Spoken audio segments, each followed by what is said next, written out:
सर्वांना तुम्हाला बघ हा काय युनिट ऑफ हीट कॅलरी आहे काय आहे का त्याच्यात बघू always remember if we heat one unit of heat आता ह्याच्यामध्ये जरा चुका केल्या ना त्यांनी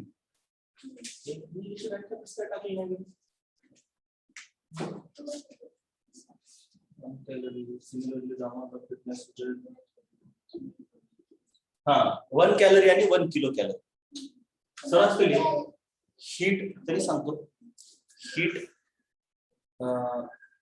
हे हीट ही एनर्जी आहे पहिली गोष्ट ओळख मग एनर्जीची खरी तर युनिट काय आहे जूल एनर्जीचं खरं युनिट काय जूल परंतु एनर्जीची अगोदर एवढी जास्त उहापोह झाला नव्हता एनर्जी पेक्षा जास्त म्हणजे हीट खूप प्रचलित होती कळलं का हीट जास्त जुन्या काळापासून एकदम जुन्या काळापासून शेकण्यासाठी देखील वापरत होते हीट मग हीट साठी एक युनिट वापरलं गेलं आहे का कुणाकडे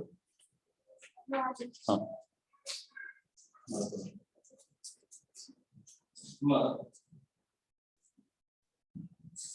हीट हे जुनं म्हणजे फिजिकल क्वांटिटी आणि आता हीट कशामध्ये घेतात एनर्जी मध्ये बरोबर हीट साठी अगोदर एक युनिट होतं ते म्हणजे कॅलरी खूपच फेमस होतं ठीक आहे पण ज्यावेळेस SI सिस्टीम वगैरे आल्या आणि कळलं की heat is a form of energy आणि एनर्जीला तर जूल बनायचं मग हीटला पण जूल बनायला आलं परंतु हीट साठी स्पेशल युनिट कोणतं वापरायचे कॅलरी बरोबर आहे का नाही म्हणजे what is the unit of heat म्हणलं तुम्ही जूल म्हणू शकता SI युनिट ऍक्च्युअली जूलच पण कॅलरी हे खूप महत्वाचं युनिट आहे म्हणून आपल्याला त्याच्याविषयी पाहणं गरजेचं आहे so what is a calorie मुळात एक कॅलरीची व्याख्या अशी आहे की 1 ग्राम पाणी कळाले का त्या पाण्याला 1 डिग्री सेल्सिअस न तापमान त्याचं वाढवायचं पण त्याला किती हीट लागते त्याला आपण 1 कॅलरी म्हणतो एवढं कळलं का बघा आधी 1 ग्राम पाण्याला 1 डिग्री सेल्सिअस न वाढवण्यासाठी किती लागते पण पाण्याला 1 डिग्री सेल्सिअस वाढवण्यासाठी ऑलवेज सारखं हीट लागत जसं की त्याला 1 पासून 2 पर्यंत न्यायला काय ते समजा 10 युनिट लागेल तर 2 पासून 3 पर्यंत न्यायला 10.2 लागेल तेच 10 पासून 11 पर्यंत न्यायला काहीतरी 11 लागेल तेच 15 पासून 16 पर्यंत न्यायला काहीतरी 12 लागेल म्हणजे कळालं का एकानंच वाढवण्यासाठी म्हणजे जसे तुम्ही सायन्स मध्ये मार्क वाढवण्यासाठी तुम्ही 1 मार्क वाढवण्यासाठी इक्वल अभ्यास करावा लागतो का नाही 90 पर्यंत 80 पर्यंत थोड्या अभ्यासामध्ये 1 मार्क वाढवतो ठीक आहे तर 90च्या वर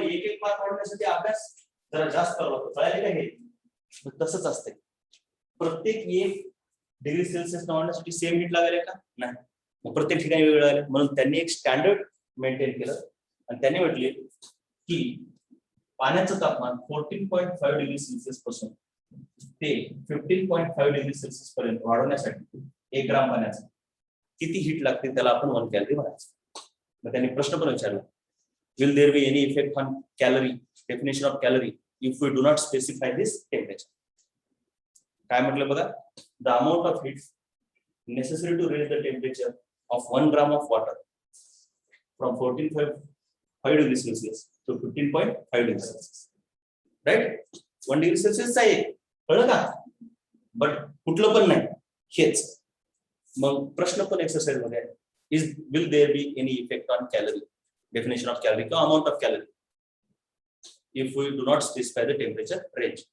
it is a nice angle yes there will be effect because the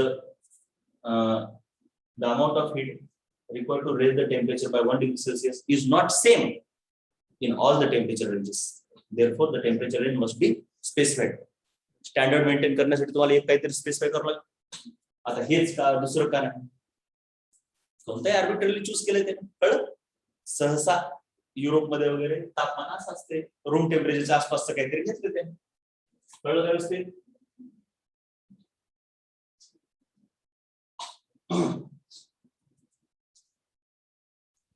ते झालं 1 कॅलरी कळलं आणि 1 किलो कॅलरी म्हणजे त्याच्या 1000 पट आहे म्हणजे 1 ग्राम पाण्याच्या ऐवजी काय घ्यायचं 1 किलोग्राम पाणी घ्यायचं.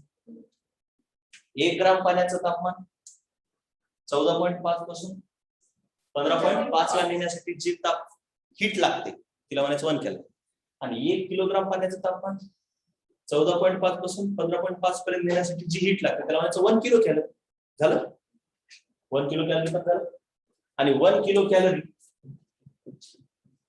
इज इक्वल टू 1000 कॅलरी हे पण कळलं. आणि 1 कॅलरी इज 4.18 जूल. हे बघा एसआय युनिट आहे ना जूल. कॅलरी एसआय युनिट नाहीये, फेमस आहे. Joule is SI unit. So 4.18 joule असं आहे ते. तुम्हाला नवीला पण बऱ्याच वेळ झालेला.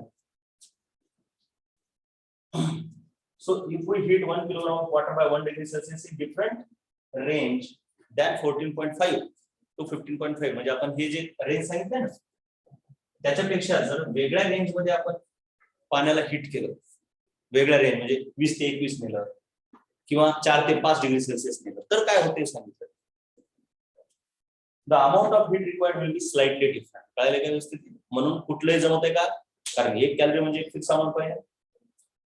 Slightly different असणार. लय नाही पण थोडं. It is therefore essential to define a specific temperature range while defining the unit of heat. आणि हा क्वेश्चन पण एक्सरसाइज मध्ये आहे. Will there be any effect? Introduction to scientist काही गरज नाही आपल्याला. Now this is very important. The specific thing. Very important. Take this please.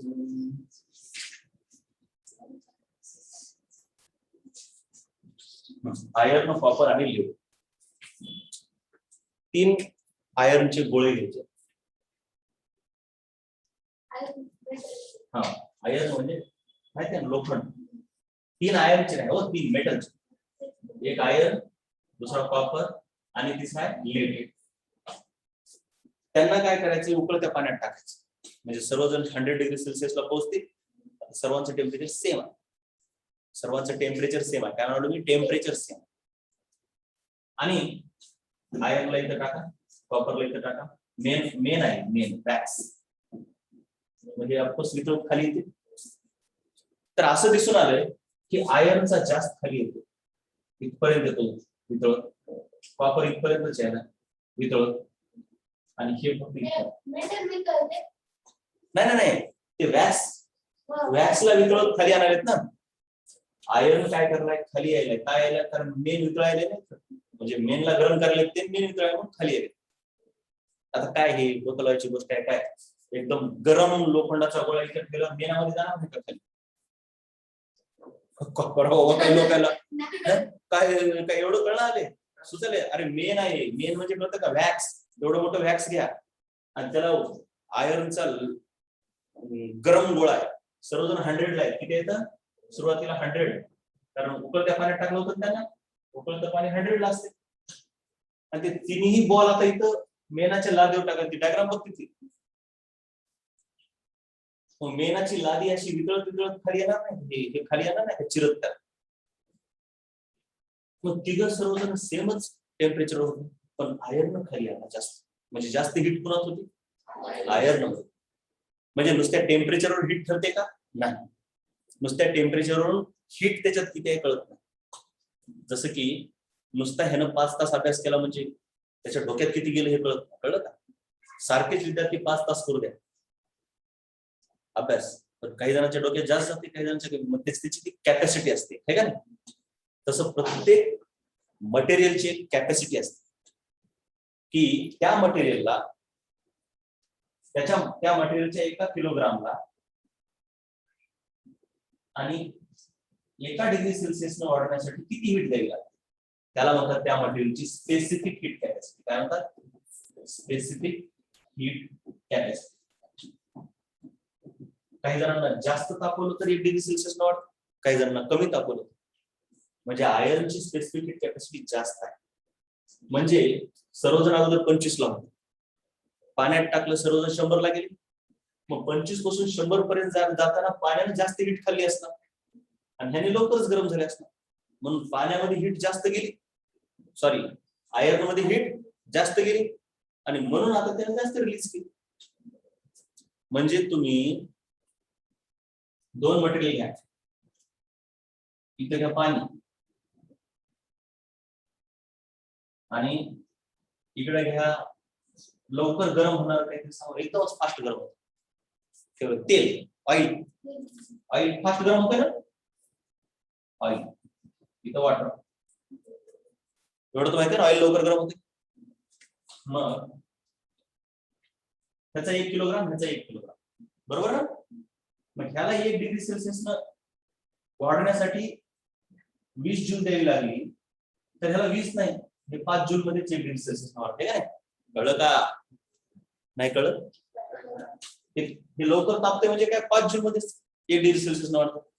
म्हणजे हीट सहन करण्याची ह्याची कॅपॅसिटी कमी आहे, त्याची कॅपॅसिटी जास्त आहे. म्हणजे लवकर बदल होत नाही त्या तापमानात, स्थिर राहते असंच ना, म्हणजे ह्याची कॅपॅसिटी जास्त. So amount of heat required to raise the temperature of unit mass by unit temperature change or unit degree Celsius is called as specific heat capacity of that material. जेवढी हीट जास्त असते तेवढी त्याची specific heat capacity जास्त होतो.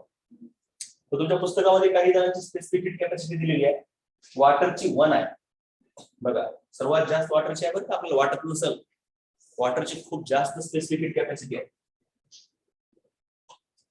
तर मर्क्युरीची एकदम कमी दिले, आयर्नची 0.1 आहे, कळलं ना. मग ज्याची कॅपॅसिटी जास्त त्याने हीट जास्त सहन करू शकतो, कळलं का. म्हणजे त्याला 1 डिग्री सेल्सिअस न वाढवण्यासाठी हीट जास्त लागते, कमी नाही लागत. म्हणून तर त्याची कॅपॅसिटी जास्त आहे, म्हणजे त्याने हीट सहन करू शकतो, लवकर गरम होत नाही. ह्या माणसाची कॅपॅसिटी आहे, त्याला काही म्हणलं तर सहन करतो, गरम होत नाही लगेच, असंच ना. कॅपॅसिटी जास्त आहे आणि ह्याची काही कॅपॅसिटी नाही, जरा म्हणलं की लगेच सहन करते, असं अशा असतात. सो कॅपॅसिटीचा अर्थ कळला का? Right. So heat capacity, heat capacity नाही, स्पेसिफिक हीट कॅपॅसिटी, बरोबर का. स्पेसिफिक हा शब्द कशासाठी असतो? पर किलोग्राम साठी वापरतो, 1 किलोग्राम साठी. आता तुम्ही 1 किलोग्राम पाणी घ्याल आणि 1000 किलोग्राम जर मर्क्युरी घ्याल, तर मग बरोबर होईल का त्यांची? नाही, दोघांचं 1 किलोग्राम. मग स्पेसिफिक हीट कॅपॅसिटी खूप महत्वाची गोष्ट आहे. लोखंडाची स्पेसिफिक हीट कॅपॅसिटी जास्त आहे म्हणून त्याला जास्त हीट खाल्ली. लोखंड, आयर्न आणि कॉपर दोघे 100 वर होते काय? दोघे 100 वर होते, पण हीट कोणाची जास्त होती? आयर्न, कारण त्याने 100 वर जाताना खूप हीट खाल्ली होती. आता ह्या टेबल मध्ये सर्वात जास्त स्पेसिफिक हीट कोणाला दिली? वॉटर. वॉटरची स्पेसिफिक हीट जास्त असणं हे आपल्यासाठी खूप कामाचं आहे. म्हणून वॉटर लवकर गरम होईल, हळू. म्हणून तुम्ही बघा, उन्हाळ्यामध्ये जमीन लवकर तापते, पाणी हळूहळू तापते. आणि संध्याकाळी येऊ लागली की जमीन लगेच थंड होते, पण पाणी लगेच थंड होते. म्हणून पाण्यातले जे प्राणी आहेत त्यांना स्वतःचं टेम्परेचर स्वतः मेंटेन करायची गरज नसते, कळलं का. आपण आपलं टेम्परेचर स्वतः मेंटेन करतो घाम काढून वगैरे, पण पाण्यातल्या प्राण्याचं कसं आहे, ते पाणीच मेंटेन करतं, कारण ते लवकर गरमही होत नाही, थंडही होत नाही. गरम झालं की लवकर ते थंड होत नाही, म्हणजे ते लगेच असं दणदण बदलत नाही. याचा फायदा आहे त्यांना. पाणी जर लगेच गरम झालं असतं तेलासारखं, दुपार झाली की बरोबर उकळायला सर्व मरून चालेल, संध्याकाळ झाली की लगेच थंडगार बर्फ होऊन चालेल. ह्याचा त्यांना तर फायदा आहे समुद्रातल्या प्राण्यांना, आपल्याला पण आहे. आपल्या शरीरामध्ये रक्त ते वरून किती गरमी आली तरी आपलं रक्त लगेच गरम होत नाही. पाण्यानं बनले ना, काफी ठीक राहतं. नाही तर तेलानं बनलं असतं तर दुपार झाली की फोडणी बसली असती पूर्ण शरीरामध्ये. सो पाण्याची स्पेसिफिक हीट जास्त आहे, ही खूप महत्वाची गोष्ट आहे आपल्या जीवनासाठी अख्ख्या. आणि वॉटरची सर्वात जास्त, कळाले का. मग त्याच्यानंतर आता काय, स्पेसिफिक हीट, त्याच्यावर बऱ्याच गोष्टी करायच्या आपल्याला. तुम्हाला मी काय सांगितलं, स्पेसिफिक हीटला लिहितात कसं, C Q upon mass into change in temperature, per unit mass per change in temperature, असंच ना. एक स्पेसिफिक हीट वरती छोटासा क्वेश्चन आपण करूया, म्हणजे तुम्हाला अंदाज पण काय असते ते.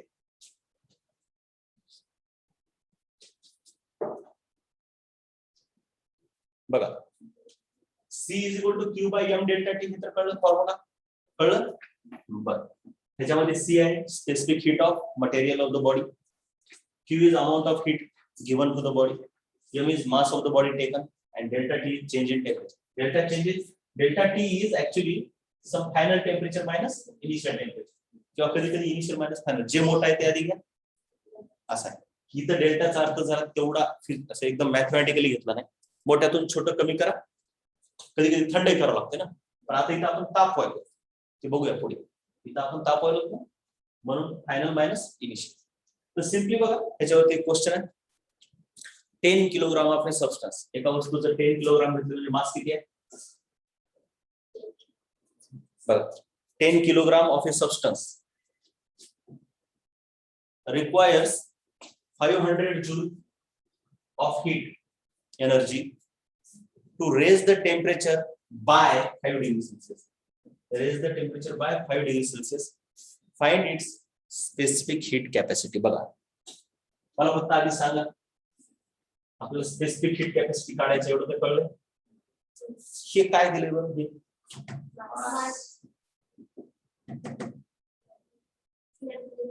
काय दिले? Q हीट आहे ना, amount of heat required, energy required हे आहे Q. आणि हे काय डेल्टा. कधी कधी डेल्टा टी देत नाही बरं का, 20 पासून 25 पर्यंत गेलं होतं, मग डेल्टा टी 5 काढावं लागतंय का नाही. डेल्टा टी मध्ये फायनल आणि इनिशियल पण दोन स्वरूपात डेल्टा टी देतात. एक डायरेक्ट डेल्टा टी किंवा इनिशियल फायनल टेम्परेचर दिलं तिची वजावट करावं लागेल. मग स्पेसिफिक हीट कॅपॅसिटीचा फॉर्म्युला काय? Q किती हीट लागली 500. पण ही एका किलोग्रामला लागले का नाही, वस्तूची किंमत काढल्यासारखं आहे हो. 500 वाया घेण्यासाठी 10,000 रुपये लागले, एका वस्तूची किंमत किती असं करावं लागेल ना. तर तुम्ही 10 ग्राम दिले नाही, 10 किलोग्राम दिले बरं का, चुकून झालं 10 किलोग्राम. तर 10 बघा बघा बघा, हे काय 10 न भागल्यावर एका किलोग्रामचं निघेल. पण 5 डिग्री सेल्सिअस चेंज आहे ना, आपल्याला किती पाहिजे 1 डिग्री सेल्सिअस. म्हणून काय करावं लागेल, त्याला पण भागावं लागेल. असं असते ना. मग 50 किती येते 10. आता ह्याचं युनिट काय, ह्याचं जूल, ह्याचं किलोग्राम आणि ह्याचं जूल पर किलोग्राम डिग्री सेल्सिअस. किंवा आता चेंज इन टेम्परेचर जे आहे ना, डिग्री सेल्सिअस मध्ये जेवढं असते तेवढंच केल्विन मध्ये पण असते. चेंज बरं का, ऍब्सोल्यूट नाही म्हणायचं. एखाद्या बॉडीचं टेम्परेचर 30 असेल डिग्री सेल्सिअस, तर केल्विन मध्ये ते 273 ऍड करावं लागतं. पण चेंज इन टेम्परेचर जेवढं डिग्री सेल्सिअस मध्ये तेवढंच केल्विन मध्ये. म्हणून त्याला 10 जूल पर डिग्री सेल्सिअसला समजा केल्विन लिहिलं आणि त्याला केजी लिहिलं, जूल पर केल्विन केजी असं पण स्पेसिफिक हीटचे युनिट आहे. इथपर्यंत लक्षात आलं? स्पेसिफिक हीट लक्षात आलं? थांब, गडबड करू नका बरं, गडबड नका करू, मला आधी करू दे.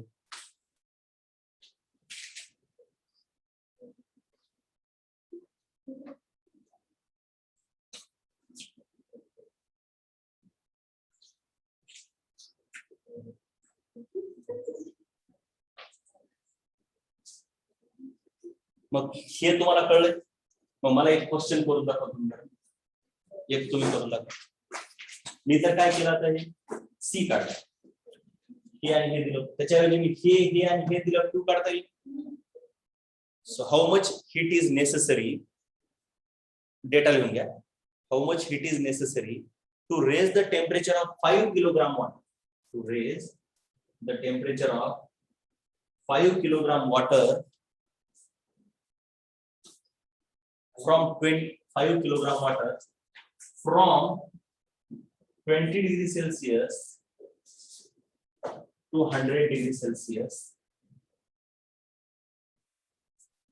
to 100 degrees Celsius if specific, आता हे कॅलरी मध्ये काढायचं, specific heat of water is 1 kilo calorie per kilogram degree Celsius. माहिती आहे ना, हे तर ऑलरेडीच माहिती आहे की पाण्याची स्पेसिफिक हीट एका किलोग्रामची काय 1 किलो कॅलरीच आहे. टेम्परेचर इथून इथं नेलं बरं का, स्पेसिफिक हीट दिले, मास दिले, अमाऊंट ऑफ हीट किती लागेल, find the amount of heat म्हटलं क्यू काढायचं.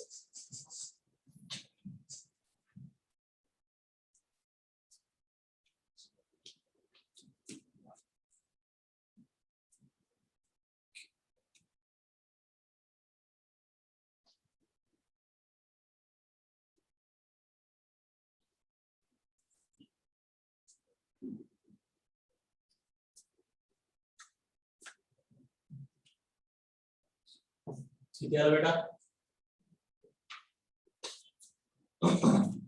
किती आलं, 400. आणखी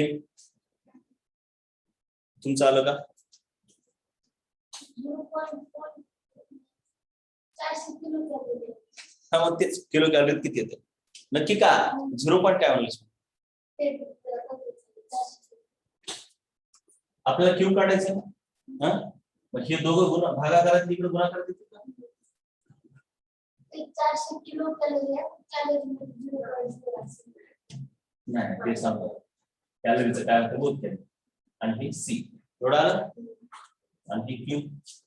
so Q is equal to तुम्ही फॉर्म्युला लिहा एम सी डेल्टा टी. पण डेल्टा टी कसं काढायचं आपण, फायनल मायनस इनिशियल. हिटिंग मध्ये फायनल मायनस इनिशियल, कारण टेम्परेचर वाढतं जास्त मधून कमी. मास किती दिले 5 किलोग्राम. स्पेसिफिक हीट आहे 1. लक्षात घ्या किलो कॅलरी मध्ये. जर कळत नसलं तर उत्तर पण किलो कॅलरी देणार बरं का. नसल कळत तर सरळ 5 kilogram C 1 kilo calorie per kilogram degree Celsius असं लिहून घ्यायचं का.